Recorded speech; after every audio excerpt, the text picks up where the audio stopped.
大家好，我係2A 班嘅趙柏琪。今日我哋要分享長度嘅量度。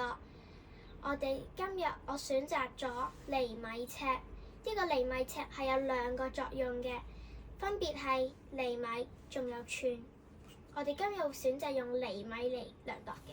好啦噃，我哋而家會量度嗰啲 cm，咁係0至30 cm 嘅呢個厘米尺係。咁好啦噃。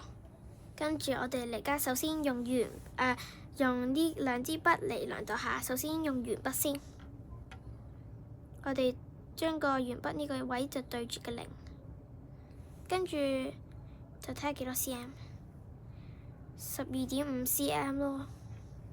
呢個鉛筆好，跟住我哋而家度下個顏色筆啦，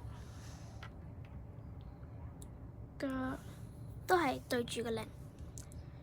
大概係9 cm 啦。最後個結果係呢支筆長啲，因為佢係12.5 cm， 呢個只係得9 cm 啫。